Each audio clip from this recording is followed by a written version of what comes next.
Hana had never felt so suffocated in her life. Ever since Sam Wing's parents walked out of their door, the air in the house felt different, heavy, expectant, filled with unspoken questions. Her mother watched her more carefully. Her father kept glancing at her room. Even her siblings walked softly around her, sensing a strange tension. Hana sat on her bed, her fingers nervously twisting the edges of her dupatta as she replayed everything again and again. The rooftop, the way Sam looked at her, the intensity in his eyes, the silence before he spoke her name, the proposal. It all felt unreal, as if someone had taken her quiet, simple life and thrown it into chaos overnight. She didn't want this. She wasn't ready. She had never even spoken to a boy properly, let alone a boy like him. Her heart still raced when she remembered standing before him without her headcloth, the shame burning her cheeks. She didn't want that kind of man around her, someone who planned things, trapped her cousin into calling her, cornered her on the rooftop. He wasn't safe. He wasn't simple. He wasn't someone she belonged with. But she could feel the pressure building. Her parents tried not to show it, but they clearly liked the proposal. Sam's family was good, respectful, financially stable. And Sam himself, well, aside from being intimidating, he wasn't known for scandals or playboy behavior. But Hana didn't care what other people saw. She remembered only how she felt, and she didn't want that feeling again.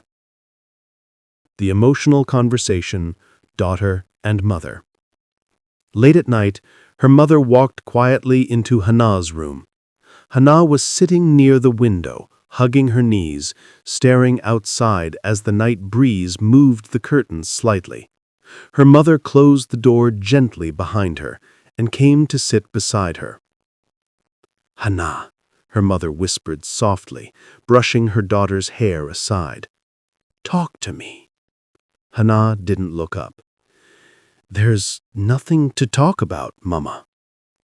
Her mother gave her a sad smile. "There is. You've been silent since that day.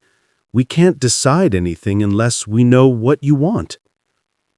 Hana swallowed hard.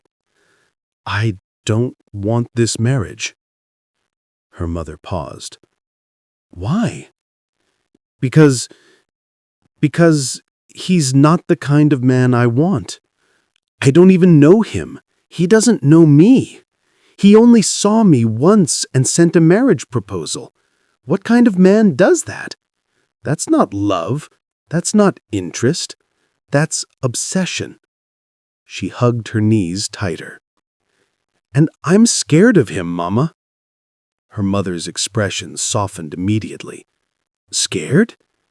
Did he hurt you at the wedding? Did he say something? Tell me honestly." Hana hesitated. How could she explain something she didn't fully understand? "He just looked at me strangely," she whispered. "He cornered me on the rooftop. He tried to stop me when I wanted to leave. He was asking me questions, but he stood too close. It scared me." Her mother went silent, her hand freezing. "Hana, why didn't you tell us earlier?" "I didn't want any drama at the wedding. And I was embarrassed. I shouldn't have been alone without my dupatta." Her mother immediately pulled her into a hug. "No, don't blame yourself. You did nothing wrong. You're my daughter. You are innocent. You don't deserve fear.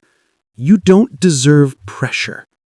Hana rested her head on her mother's shoulder, tears quietly soaking the fabric. "I'm not ready to marry anyone, Mama. Especially not someone like him. Please understand me." Her mother stroked her hair. "I understand. And listen to me carefully. Your father and I will never force you. Never.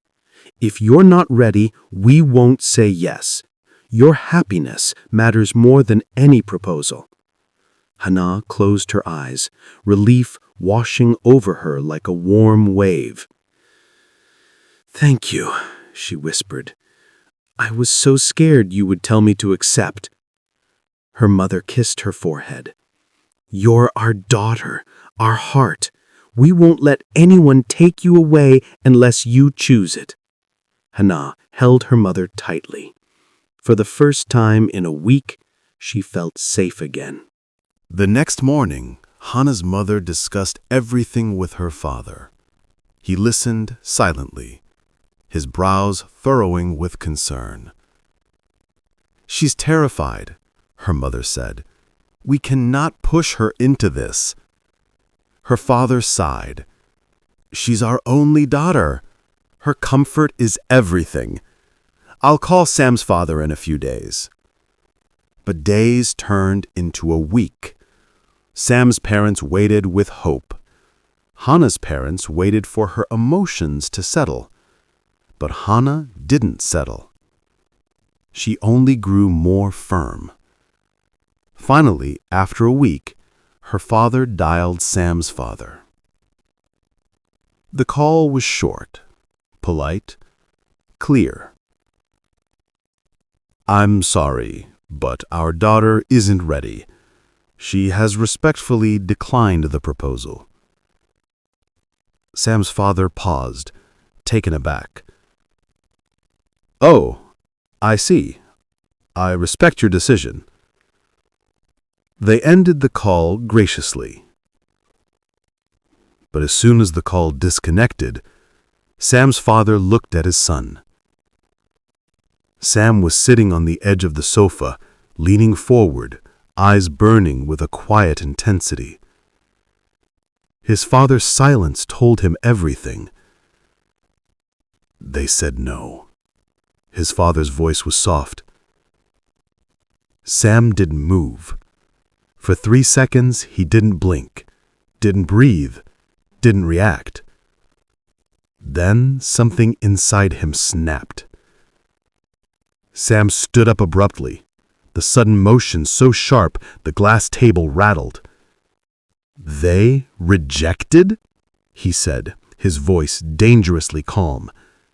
His father nodded slowly. "Their daughter isn't ready. She said she does not wish to marry right now."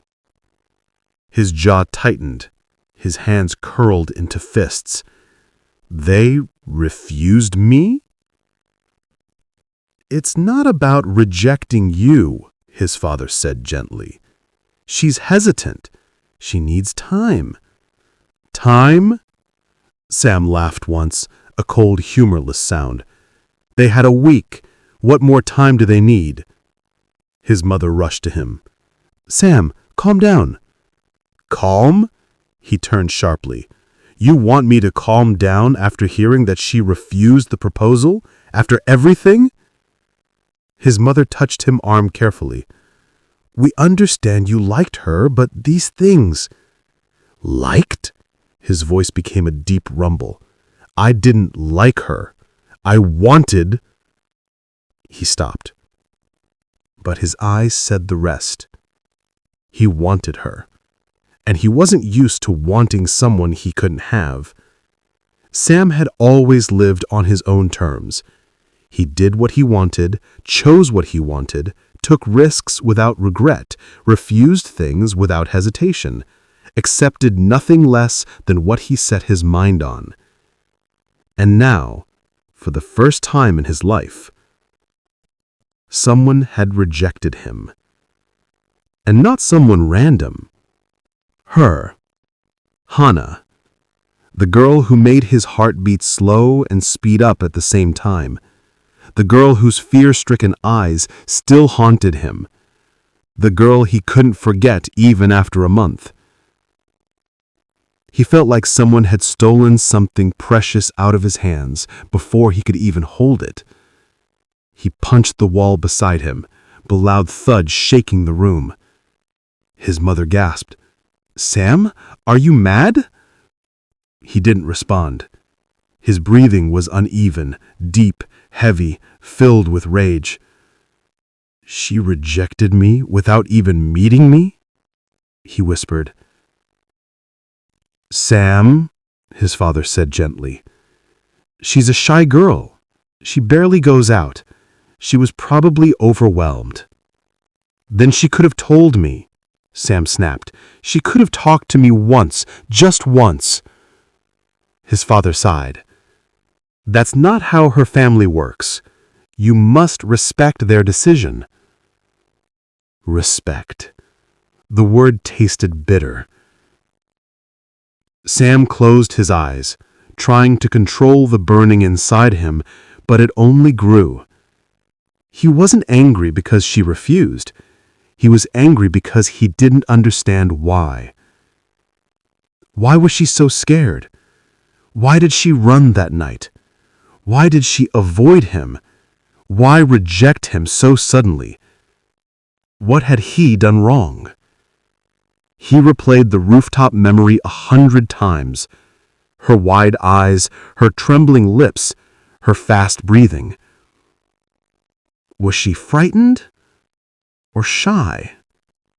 Sam had never struggled to read people, but Hana, she was impossible to understand, and that made him more restless.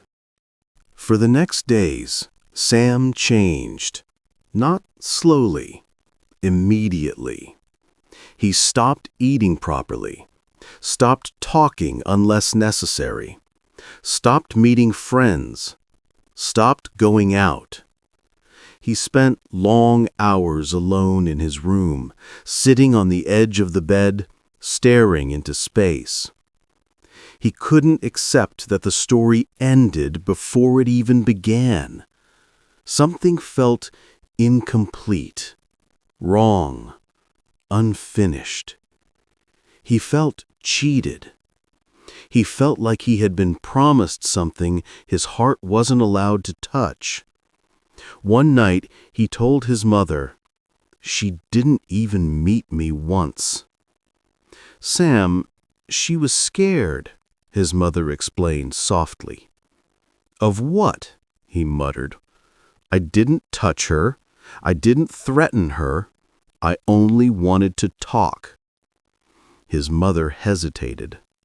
"Maybe she misunderstood you." The word stung him more than rejection. Misunderstood. He closed his eyes, shame mixing with frustration.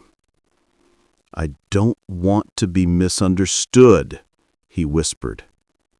His mother stroked his shoulder. "You can't force her, Sam. You must let go now." Let go. The words echoed in his mind like a mocking laugh. Sam Wing didn't let go. Not when something mattered. Not when something felt right in a way he couldn't explain. And Hana felt right to him, more than anything ever had. But now she was slipping away because she feared him. The thought made his chest twist painfully. Meanwhile, Hana tried to find peace. Hana tried to forget the rooftop incident, tried to forget the proposal, tried to forget Sam. But some nights her mind wouldn't leave her alone. She would sit on her bed, hugging her pillow, replaying everything. Why did he look at her like that? Why did he entrap her cousin into calling her? Why did he come close on the rooftop? Why did he send a proposal so quickly? Maybe he wasn't dangerous. Maybe he wasn't bad. Maybe she was just too sensitive. But no matter how many maybes she thought of, one truth stayed. She wasn't ready for him. Not emotionally. Not mentally. Not spiritually. She wasn't ready to be someone's wife. She wasn't ready to belong to a man whose presence overwhelmed her. And so she prayed every night for peace, for normalcy, for everything to quiet down again. She didn't know that somewhere, at the same time, Sam sat awake too, also unable to sleep, also restless, also thinking about her. The rejection wasn't fading from his mind. It was growing. One night, Sam sat on the balcony, looking at the city lights. His hands hung loosely over his knees, his chest tight. He whispered the words he refused to say aloud. "Hana, why did you refuse me?" He didn't believe in fate. He believed in actions, in decisions, in choices. But with Hana, he felt something else, something he had no control over. And losing control was the one thing Sam hated most. He clenched his jaw, eyes darkening. "I'm not done," he whispered into the night. "Not yet." His phone buzzed. A message from Mira, his cousin. "I heard about the rejection, but don't give up. She's scared of everything, not just you." He stared at the message, then typed, "I need to know why. I won't move on until I know." He deleted the message before sending it.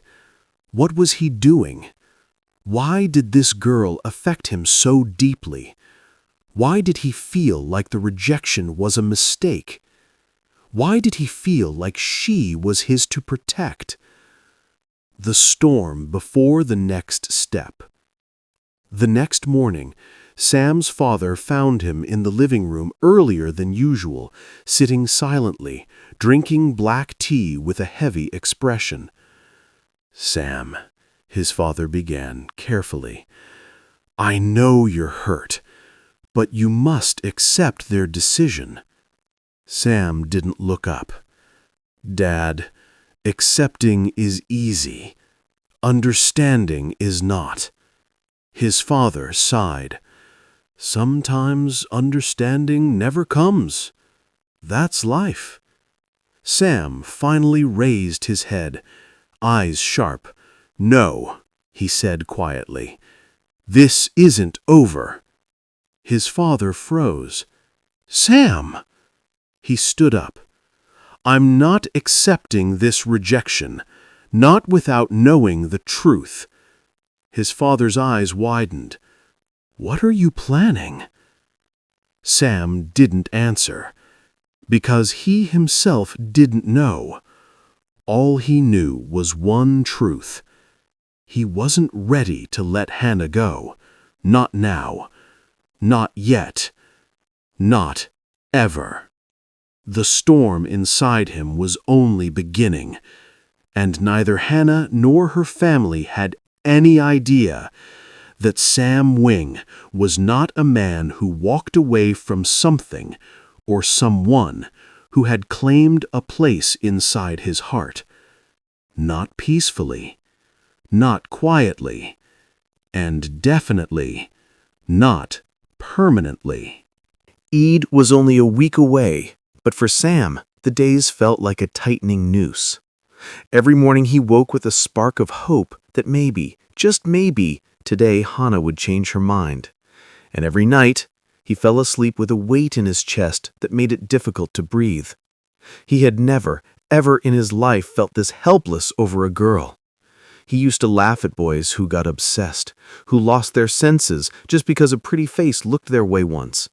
He'd always kept a distance from relationships, telling himself he wasn't built for such drama. But Hana had undone everything. He still remembered the wedding night, the rooftop, the quick sound of her breathing when she realized she was alone with him, the way she clutched her dupatta like it was a shield between them. Her eyes held fear and innocence at the same time. And something else, something soft, something real, something that had burned into him so deeply that even now he felt it each time he blinked. He wanted her. He wanted her heart, her trust, her presence beside him, and he refused to accept that her no was final. After the rejection from Hana's father, Sam had become a different version of himself, restless, unpredictable, unable to sit still. His parents were worried, but they also knew better than to interfere. When Sam wanted something, he moved the world to get it. His only problem now was that the world resisting him was a girl who was terrified of any boy coming near her. But Sam didn't know that part yet. He only knew she was refusing him, and he couldn't take it anymore. So when Eid shopping season began, and he learned through Hana's close cousin that Hana would be going to the mall with her family, it felt like fate had opened a narrow door for him.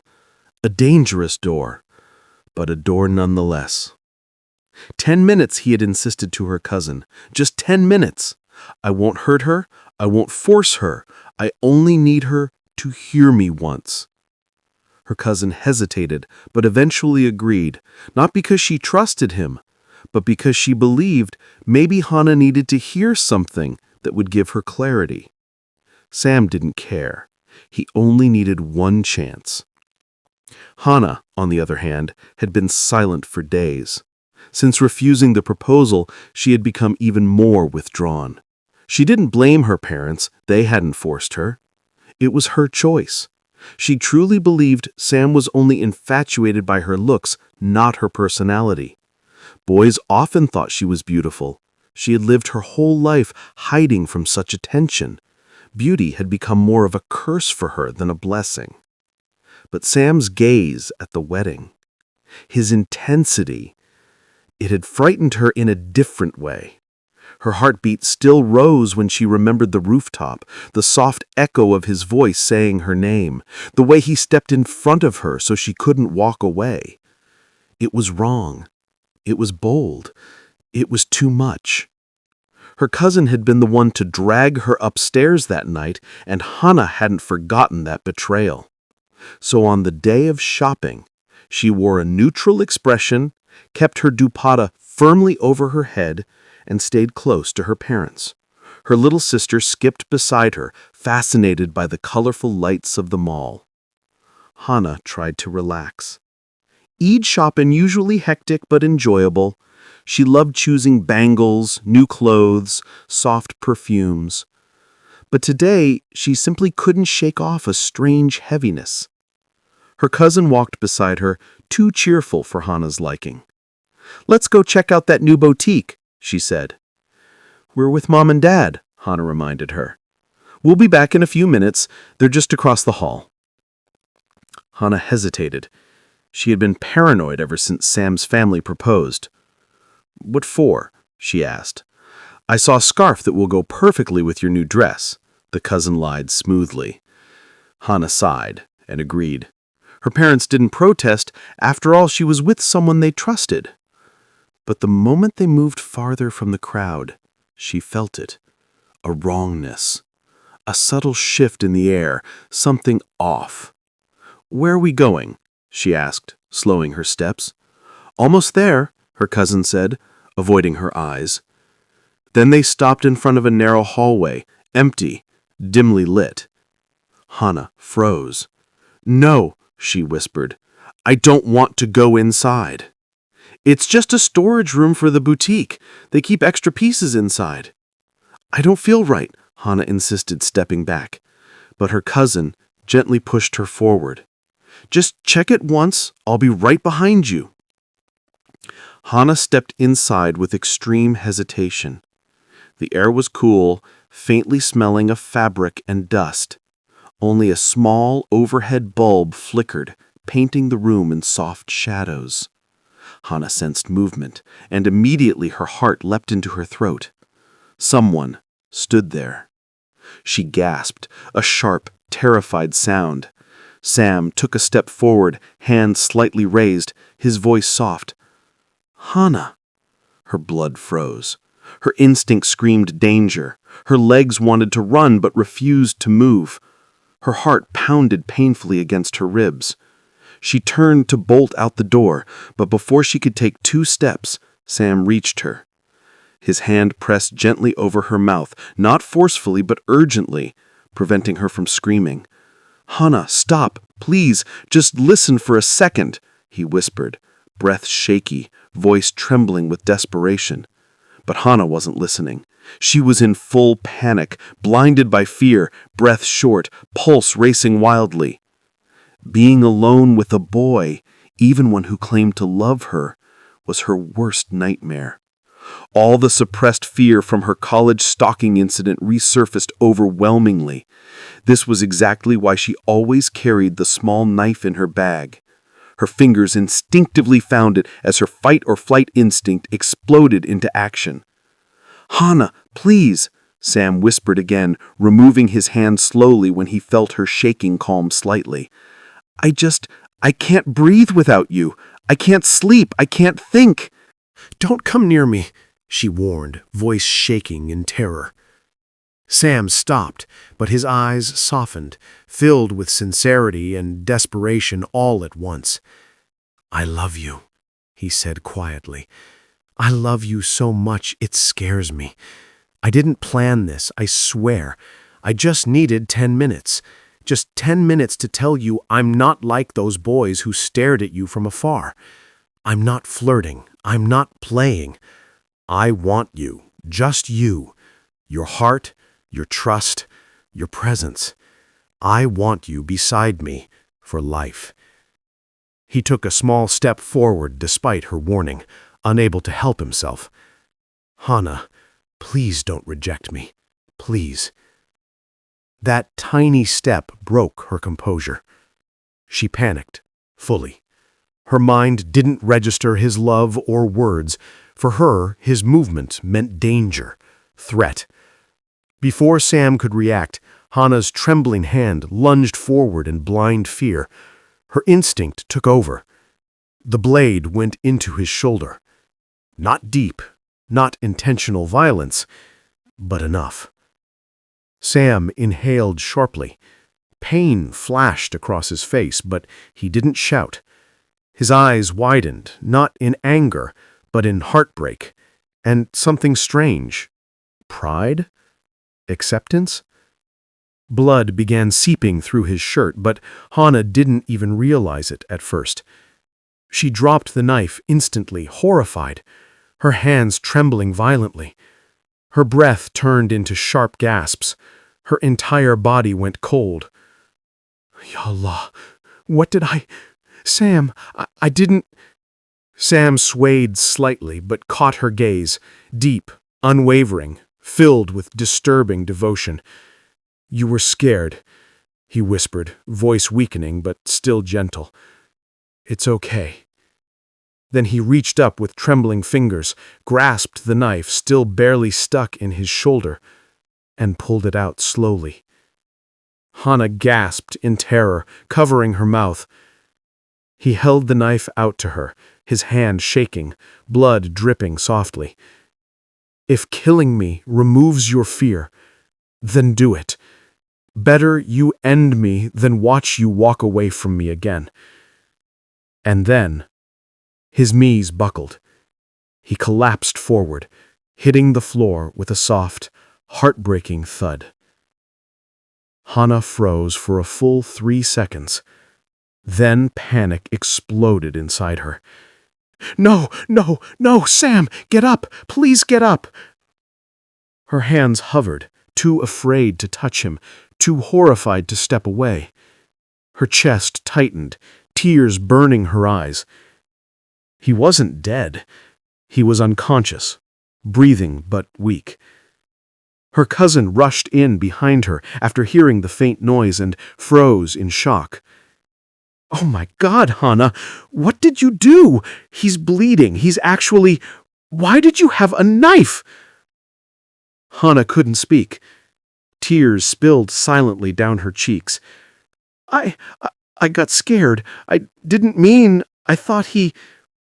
"Hana, this is serious. We need help." Her cousin pulled out her phone with shaking hands and dialed the ambulance. "Hana, leave. Please leave. If your parents see this, if anyone sees this, you'll be dragged into police trouble. Go, now!" Hana stumbled backward, dizzy with guilt and fear. She had hated his persistence. She had feared his intensity. She had rejected him for her own peace. But she never, not even in her nightmares, imagined she would be the reason he lay bleeding on a cold floor. As the ambulance sirens echoed faintly from outside the mall, Hana ran. Back into the crowd, back to the world that felt normal only minutes ago, back to her parents. Her hands were cold. Her heart was collapsing. Her mind was a storm of regret. She didn't know how to face what she had done. She didn't know how to face Sam again. But fate had already tied their paths together in a knot that neither could escape.